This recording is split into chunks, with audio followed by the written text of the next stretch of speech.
El tema que hoy vamos a tratar es un tema que está basado en una persona, solo una persona que aparece en el Nuevo Testamento, en los tiempos de los discípulos. No es posterior a que todos los discípulos hayan muerto, sino que él está en vida junto con ellos. Y vamos a versar el tema de hoy con textos bíblicos y analizando estos textos bíblicos donde aparece Felipe. Habrá un poco de lectura porque hay prácticamente un capítulo entero por leer, aparte de 2 textos más, pero que creo que vale la pena, porque normalmente cuando un creyente habla de Felipe, en los tiempos de los discípulos. No es posterior a que todos los discípulos hayan muerto, sino que él está en vida junto con ellos. Y vamos, enseguida piensa Felipe, sí, el que bautizó al eunuco etíope. Porque todos hemos hecho estudios bíblicos y todos sabemos que esto se trata en el estudio bíblico del bautismo, tal como también mostramos en su día. Pero ¿qué más sabemos de Felipe? Pues hoy vamos a ver quién era Felipe, qué hacía Felipe y si era lícito lo que hacía Felipe. Vamos a empezar el tema con un texto que se halla en el libro de Hechos, capítulo 6, y si queréis seguir la lectura conmigo, el versículo 5. Es el momento de la elección de 7 diáconos, que son elegidos por los apóstoles. Y mirad qué nos dice el versículo 5. Agradó la propuesta a toda la multitud y eligieron a Esteban, varón lleno de fe y del Espíritu Santo, a Felipe, a Prócoro, a Nicanor, a Timón, a Parmenas y a Nicolás, prosélito de Antioquía. Normalmente hay un nombre que enseguida destaca que es Esteban, que además aquí nos da algo más de referencia sobre él que sobre los demás. Nos dice de Esteban que era un varón lleno de fe y del Espíritu Santo. Y todos recordamos su muerte, ¿no? ¿Y qué hacía Esteban como diácono? ¿Solo se encargaba de cuidar a las viudas, a los ancianos, de que mirar que la iglesia funcionara, o hacía algo más? Predicaba el Evangelio. Predicaba el Evangelio. Por eso fue muerto. Su asesinato fue debido a que predicaba el Evangelio y lleno del Espíritu Santo, con una fortaleza y un poder impresionantes. Incluso él describe el momento cuando lo están, bueno, la Biblia se registra cuando lo están asesinando, lo que él ve, los cielos abiertos y al Hijo del Hombre sentado a la diestra del trono del Padre. Pero eso no es todo. Ahora hemos visto que después se cita directamente a Felipe. Hay otros más. Total, 7. Una vez más, curioso. No se eligen 3, 9, 14, 7. ¿Por qué creéis que 7? La perfección de Dios, una vez más. Pero ahora vamos a centrarnos directamente en Felipe, que aquí de hecho solo se le cita por nombre. Vamos a leer un texto, que ahora sí que va a ser un poco largo, capítulo 8 también del libro de Hechos, versículos del 5 al 40. Estamos en la situación de que Saulo persigue a la iglesia y llegamos al versículo 5. Cuando el Evangelio se está predicando en Samaria. Entonces Felipe, descendiendo a la ciudad de Samaria, les predicaba a Cristo. Y la gente, unánime, escuchaba atentamente las cosas que decía Felipe, oyendo y viendo las señales que hacía. A ver, estamos hablando que era un diácono. Y hemos dicho que Esteban estaba lleno del Espíritu Santo. ¿Y de qué forma? ¿Y él qué hacía? Lo mismo. Porque iba a Samaria no de turismo, iba a predicar. ¿Y de qué modo predicaba? Que la gente ¿qué hacía cuando lo escuchaba? Se quedaba, anda, y reaccionaban ante su predicación. Pero mirad lo que ha añadido aquí el texto. Les predica a Cristo, sí, pero oyendo y viendo las señales que hacía, ¿cómo se queda la gente? Hacía señales.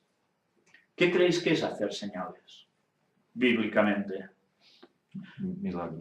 Bueno, lo hemos visto en el Nuevo Testamento, cuando los apóstoles van predicando, que hacen señales, prodigios, milagros, que no se podían llegar a entender. Pues él hacía esto. ¿Por qué? ¿Porque hacía magia? No, porque estaba lleno del Espíritu Santo. Desde luego, ahora, si analizamos esta situación, nos damos cuenta lo lejos que estamos de tener ese contacto tan íntimo con Dios, para poder llegar a hacer estas señales. ¿Sabéis? Elena White es muy clara. Cuando llegue el momento, como dicen los textos bíblicos, porque está todo apoyado en textos bíblicos, llegará un momento en la historia, dentro de poco, que muchos siervos del pueblo de Dios, ¿qué van a hacer? Milagros. Van a hacer señales y prodigios. Cuando Satanás actúe llevando los plagios suyos, como siempre, para engañar al mundo entero y cautivarlo, Dios hará que los suyos también hagan señales y prodigios, pero no mentirosos ni engañosos, sino de parte de Dios. Imaginaos la situación cuando la gente tiene que decidir, ¿qué hago? ¿O este o el otro? ¿Quién tiene la verdad? Mirad qué situación. El texto nos sigue diciendo, porque de muchos que tenían espíritus inmundos, salían estos dando grandes voces, y muchos paralíticos y cojos eran sanados. ¿Cómo lo llamáis a esto? Exorcismos y milagros. De Dios. Así que había gran gozo en aquella ciudad. No echaron a Felipe a patadas de allí, sino que tenían gran gozo porque veían cómo estaba orando.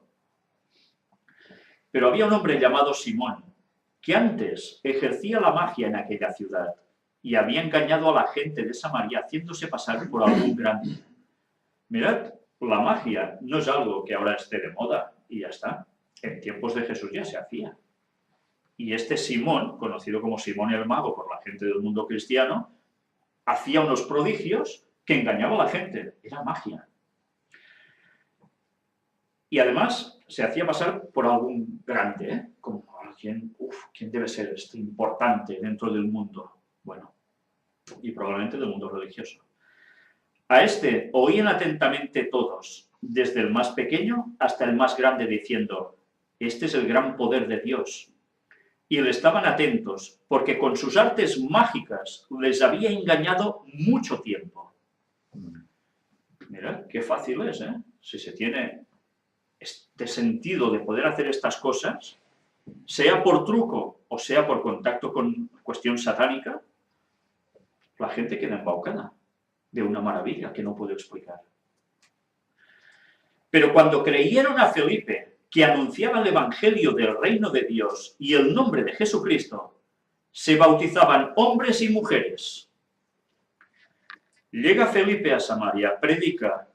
¿Ven la diferencia entre Simón el Mago, que hace unos prodigios, y él también hace prodigios? Pero notan que hay un algo especial, y es que Simón el Mago no predicaba a Jesucristo. Él sí. ¿Y qué hace la gente? ¿Habéis percibido cuando oyen qué deciden hacer? Bautizarse. ¿Quién los iba a bautizar? Habían 800.000 predicando allí. Allí había Felipe predicando. ¿Quién los bautizó? No hace falta ser muy listo, ¿no?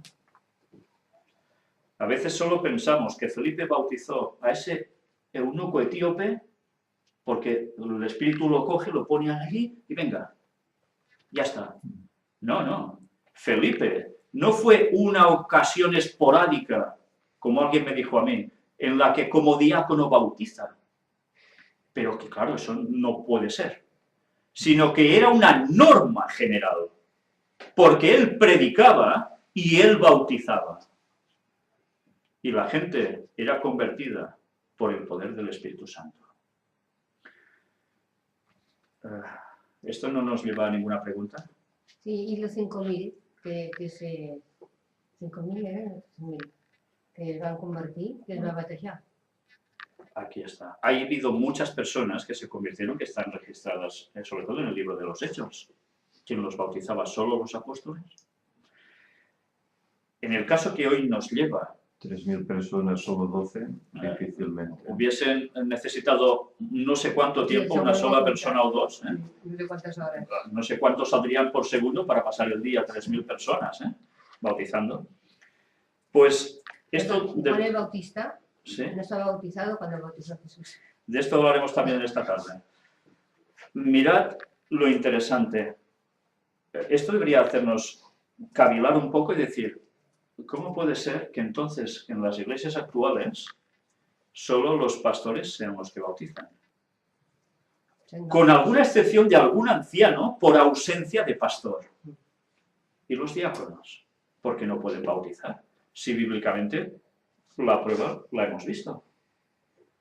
Pues aquí hay un grave problema. ¿Estamos haciendo una jerarquía papal de la iglesia? ¿Estamos poniendo estatutos humanos por encima de lo que Dios dijo y las comitivas que daba? En este caso también a los diáconos. Esto es un grave problema para la iglesia.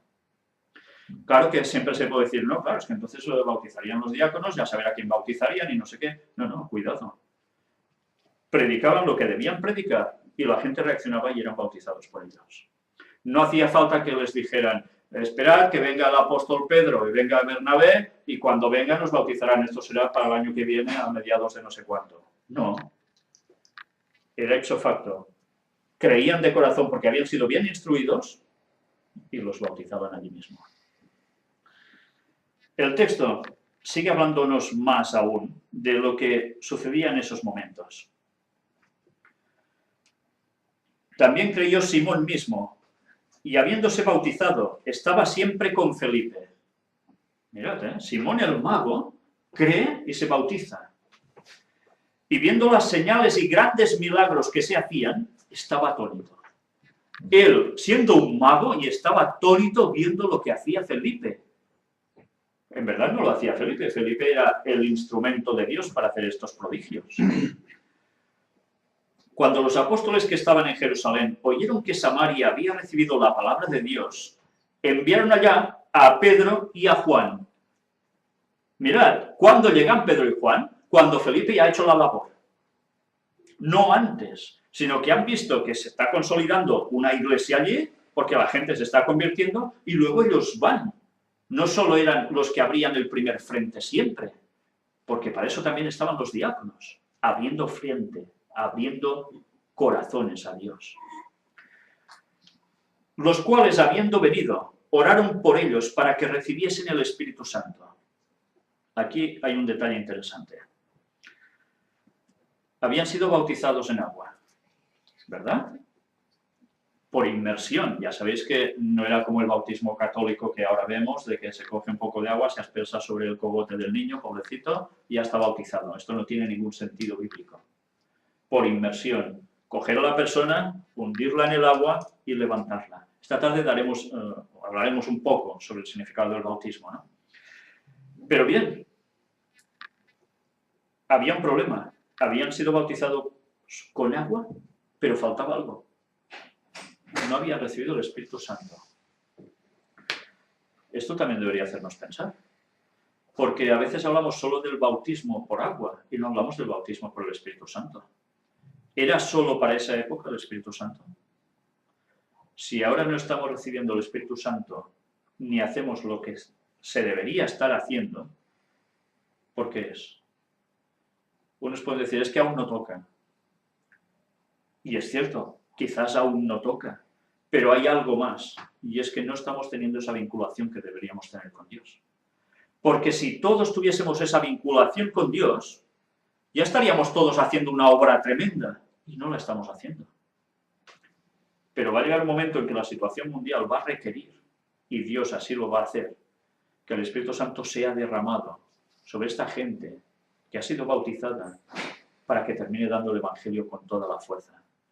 Y otra vez con los prodigios y señales de Dios. Porque el mundo lo necesitará y se deberá decidir ya en pro o en contra de la verdad. Luego el texto nos sigue hablando diciendo, porque aún no había descendido sobre ninguno de ellos el Espíritu Santo, sino que solamente habían sido bautizados en el nombre de Jesús. Entonces les imponían las manos y recibían el Espíritu Santo. Les imponían las manos. Nosotros normalmente solo bautizamos por inmersión. ¿Y se imponen las manos en qué momento? Pues cuando una persona, por ejemplo, es llamada a ser anciana o ser anciano de iglesia y a ser diácono o a ser pastor. ¿En qué momentos más se puede llegar a hacer esto? En ordenación, no, en un ungimiento. En ungimiento. Pues bien, es algo que deberíamos tener presente. En la imposición de manos para recibir el Espíritu Santo. Que nada tiene que ver con el Reiki, ¿eh? Cuidado, es que a veces hay que matizar porque hay personas que entienden de que esto es lo que hacen ciertos grupos. No, no, una cosa es lo de Dios y otra cosa no es lo de Dios. Sabéis que Satanás siempre plagia las cosas de Dios. Entonces, tengamos eso presente. Pero evidentemente deberíamos orar por recibir el Espíritu Santo. Aunque ya hemos sido bautizados quizás de hace años. El texto nos sigue hablando más aún y nos dice, cuando vio Simón que por la imposición de las manos de los apóstoles se daba el Espíritu Santo, les ofreció dinero, diciendo, dadme también a mí este poder, para que cualquiera a quien yo impusiere las manos reciba el Espíritu Santo. Entonces Pedro le dijo, tu dinero perezca contigo, porque has pensado que el don de Dios se obtiene con dinero. No tienes tú parte ni suerte en este asunto, porque tu corazón no es recto delante de Dios. Arrepiéntete, pues, de esta tu maldad y ruega a Dios, si quizás te sea perdonado el pensamiento de tu corazón. Por dinero. Quería hacer las cosas por dinero. Había un problema aquí.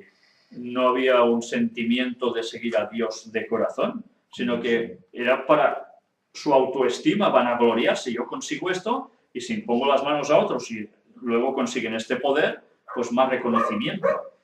El cristiano no puede funcionar así. El cristiano da de lo que recibe. Y el Espíritu Santo no es algo que nosotros demos por dinero ni la palabra de Dios. Esto se tiene que dar porque es nuestro sentido de esta vida.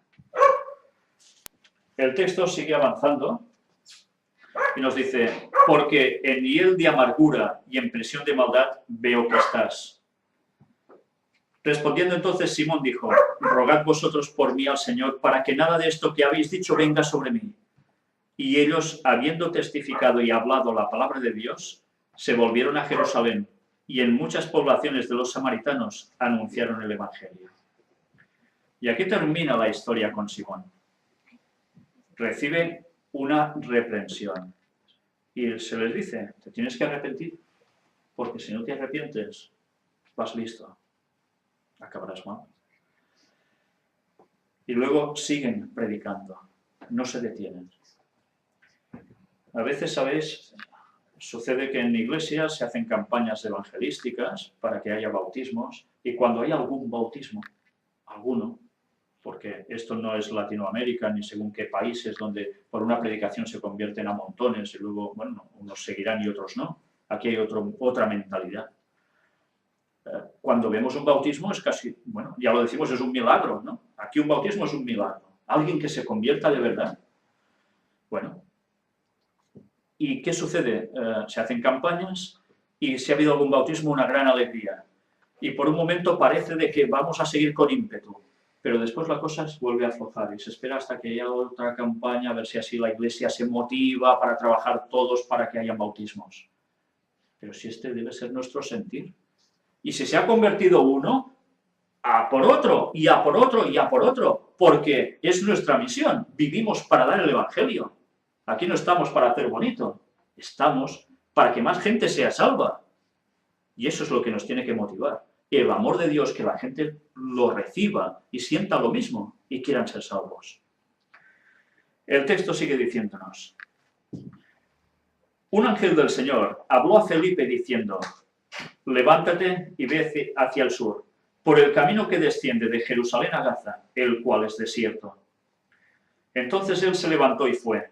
Y sucedió que un etíope, eunuco, funcionario de Candace, reina de los etíopes, el cual estaba sobre todos sus tesoros y había venido a Jerusalén para adorar, volvía sentado en su carro y leyendo al profeta Isaías.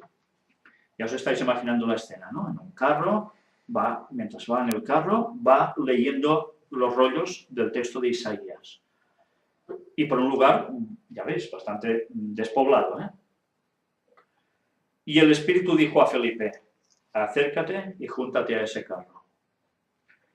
Acudiendo Felipe, le oyó que leía al profeta Isaías y dijo, ¿pero entiendes lo que lees? Él dijo, ¿y cómo podré si alguno no me enseñare? Y rogó a Felipe que subiese y se sentara con él. ¿No os ha pasado a veces que predicando la palabra de Dios hay personas que dicen, sí, es que leo, pero me cuesta entender? Bueno, yo me he encontrado muchas veces con esto, dando estudios bíblicos o hablando con alguien y empieza a leer su Biblia y es que me cuesta entenderlo. Es lógico. Y Felipe que le dijo, pues te aguantas. No, Felipe se puso a su lado y le empezó a contar las cosas tal como eran, dándole la luz, que claro, es lógico que cuando una persona empieza a leer su Biblia, hay cosas que no capta a la primera. Yo llevo 42 años leyéndolo cada día y hay cosas que aún no he captado. Por tanto, ¿qué podemos esperar de una persona que el primer día está leyendo algo? Entenderá cosas, algún concepto, pero no todo. Y Felipe se dedicó a explicar las Escrituras. El pasaje de la Escritura que leía era este. Como oveja a la muerte fue llevado, y como cordero mudo delante del que lo trasquila. Así no abrió su boca. En su humillación no se le hizo justicia, mas su generación, ¿quién la contará? Porque fue quitada de la tierra su vida. Y el pobre eunuco estaba leyendo esto. ¿Qué está diciendo este texto? Claro, nosotros ahora con la perspectiva que tenemos, después de 2000 años, decimos, hombre, es evidente, se estaba refiriendo a Jesús. Pero claro, díselo al pobre eunuco en esos momentos. Y Felipe, ¿qué hace? Cuando están leyendo este texto, respondiendo el eunuco dijo a Felipe, te ruego que me digas, ¿de quién dice el profeta esto? ¿De sí mismo o de algún otro? Este hombre no entendía. Entonces Felipe, abriendo su boca y comenzando desde esta escritura, le anunció el Evangelio de Jesús. Y yendo por el camino llegaron a cierta agua, y dijo el eunuco, aquí hay agua, ¿qué impide que yo sea bautizado? Felipe dijo, si crees de todo corazón, bien puedes. Y respondiendo dijo, creo que Jesucristo es el Hijo de Dios. Y mandó parar el carro. Y descendieron ambos al agua, Felipe y el eunuco, y le bautizó. Ya veis, el eunuco no iba conduciendo el carro, él iba leyendo cuando aparece Felipe.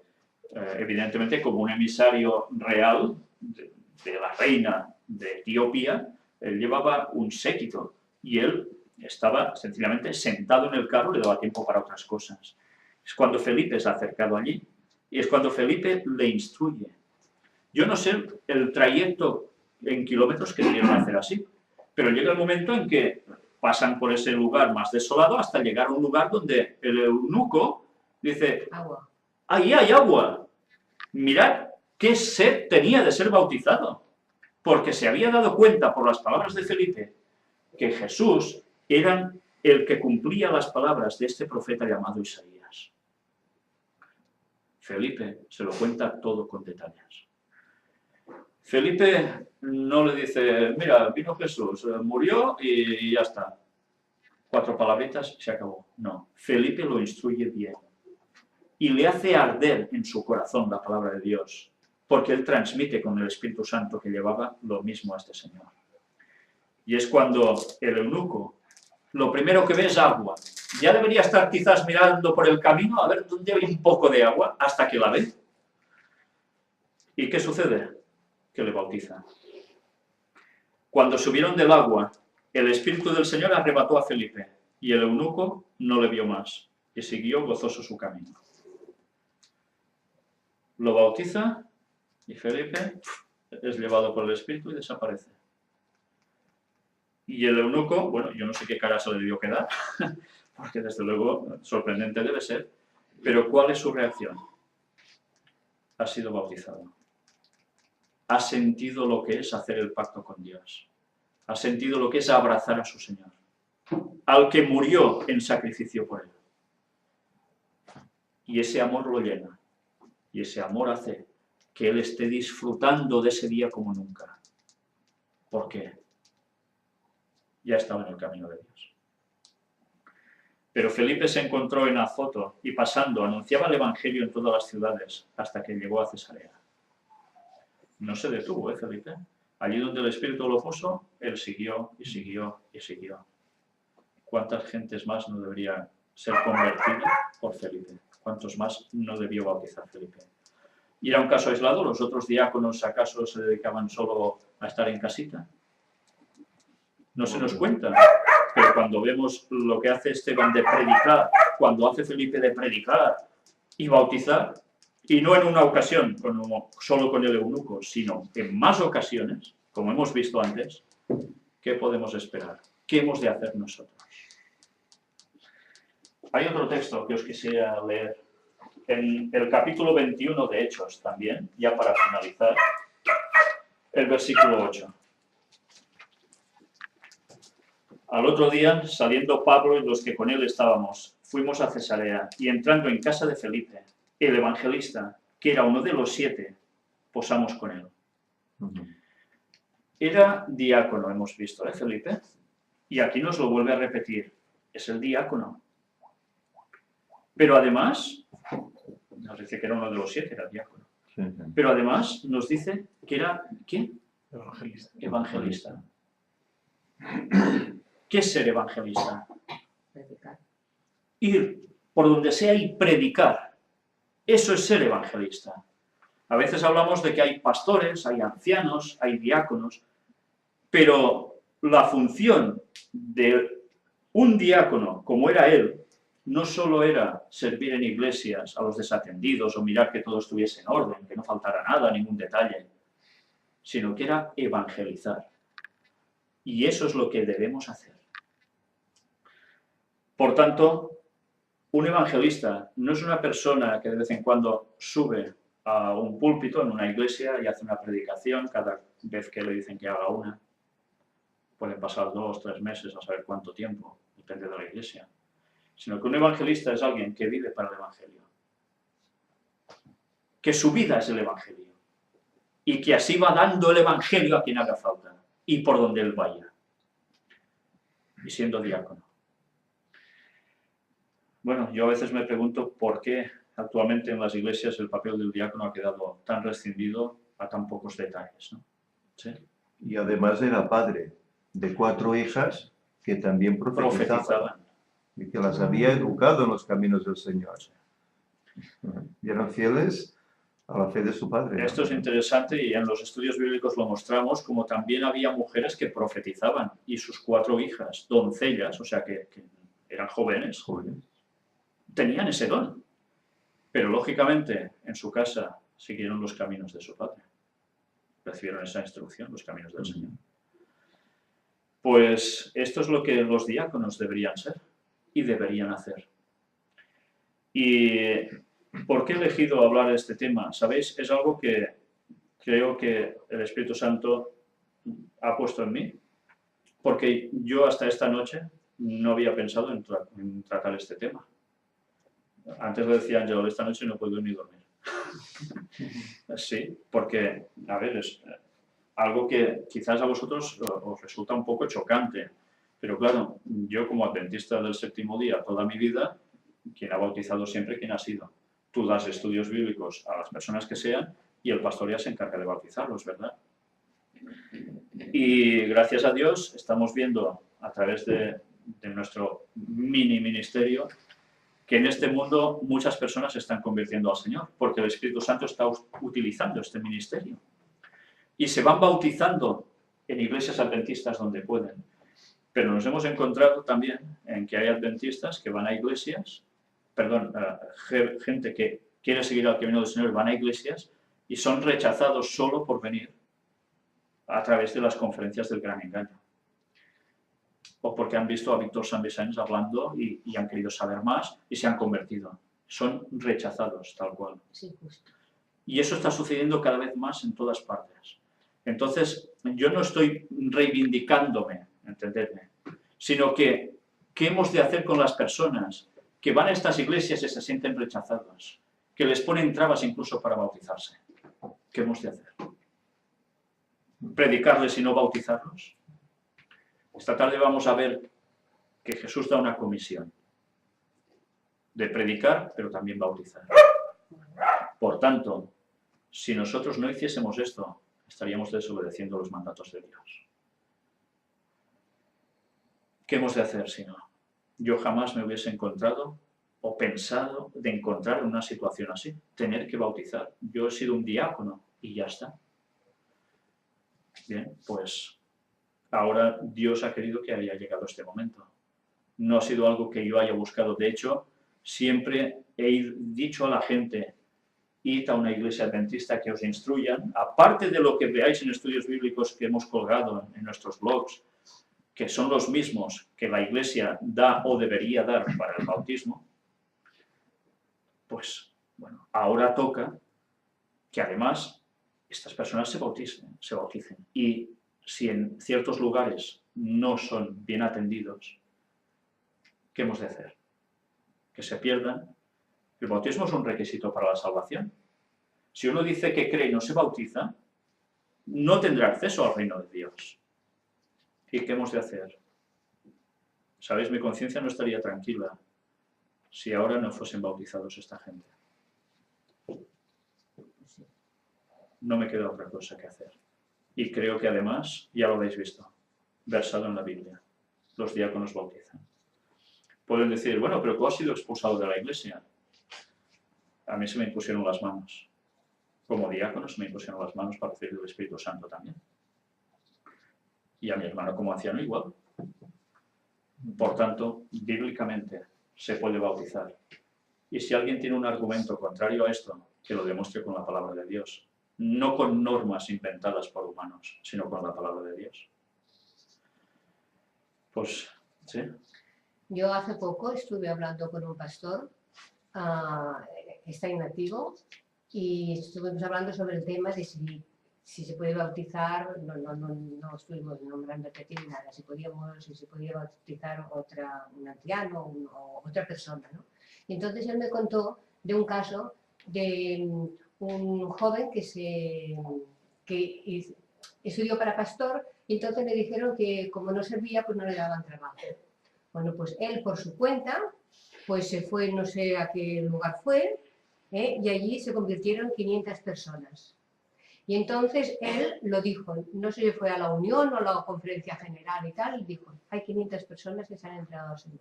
Ah, sí, ¿quién les ha bautizado? Pues les he bautizado yo. ¿Qué tenían que decir? Él los adoctrinó y él los bautizó. Incluso más, dice, me casé. ¿Y quién te casó? Pues me casé yo. No había nadie ni para bautizar ni para casarse, pues me casé yo. Pues bien, eso son cosas para meditar y bastante. Y bueno, la Iglesia supongo que nunca se opondrá a si ha habido esta serie de bautismos y esas personas van y dan los diezmos. Sí. Entonces, bueno, tengamos claro, el Evangelio se da porque hay que dar la palabra de Dios y la palabra de Dios es gratuita. Luego, la gente tiene que aceptar dar diezmos, sí, que los dé como vimos en los dos temas que presentamos sobre los diezmos, dónde hay que darlos, cómo darlos, para qué son. Cada uno luego tiene su propia conciencia para decidir. Pues bien, creo que el tema es sencillo, es muy simple, pero totalmente versado en la palabra de Dios. A partir de aquí, esta tarde nosotros vamos a hacer nuestros primeros bautismos. Y sabéis una cosa, no me arrepiento para nada de dar este paso, porque estoy convencido que el Espíritu Santo está en estos momentos y quiere Dios que esto sea así. Por tanto, no nos conformemos solo con los bautismos que hagamos hoy, sino que los que ya estamos bautizados y os hemos dado la palabra, y los que la estáis recibiendo y vais a ser bautizados, sigáis difundiendo la verdad como lo estáis haciendo ya ahora, porque sé que no os calláis. Y que este fuego no se os apague jamás, porque aún hay muchas personas ahí fuera que necesitan conocer la verdad. Y que el bautismo no sea solo una cuestión de, mira, ha sido un momento en el agua, aunque esté fría como hoy, sino que sea un momento para decir, allí hice mi pacto con Dios y renací de nuevo. Y a partir de aquí tengo un camino para andar con Dios. Y si estoy pecando, estoy haciendo cosas que no tocan, haré todos los esfuerzos pidiéndosele a Dios para que me ayude a cambiar. Pues que Dios nos ayude a todos a seguir, porque sabéis, seréis bautizados y lo más seguro es que vais a seguir pecando. No puedo deciros, mira, os bautizáis y ya está, ya no vais a pecar más. Hay un proceso en la santificación. Unos avanzan más, otros avanzan menos, cada uno con sus niveles. Pero todos debemos dar cuenta a Dios. Y todos debemos arrepentirnos. Haga 40 y pico de años que estemos en la iglesia como si hace un momento. Y hemos de buscar el perdón de Dios y con su ayuda cambiar todo lo que sean errores en esta vida. Y si somos conscientes de esto, Dios no nos va a dejar. Y el Espíritu Santo tiene que ser derramado en nosotros para terminar esta obra y que Cristo venga ya bien pronto. Que Dios nos ayude a todo ello. Amén. Concluir con una oración. Padre nuestro, te damos gracias porque tú en tu palabra eres muy claro. Y te pedimos perdón por la falta de comprensión que tenemos de ella y por la poca insistencia que tenemos poniendo los codos en las mesas para estudiar con el Espíritu Santo, pidiendo el entendimiento para captar lo que tú nos quieres decir. Ayúdanos a servirte hasta el final. Así es tu voluntad, poder estar vivos cuando tú regresas. Pero sea como fuere, a no callar bajo ninguna circunstancia. Bendice especialmente a las personas que hoy se van a bautizar, para que a partir de aquí sus caminos siempre estén con el Señor. Contigo, Señor, para siempre. Y que puedan ser una luz a su vez para muchísimos más. Derrama el Espíritu Santo sobre todos nosotros. Y que los que ya llevamos un tiempo, tú sabes que hemos pecado muchas veces. Y te queremos pedir también perdón para que nos cambies. Ayúdanos, Señor. Y que seamos todos un mismo pueblo, esperando tu retorno. Perdona nuestros pecados, que te lo pedimos todo en nombre de Jesús. Amén. Amén.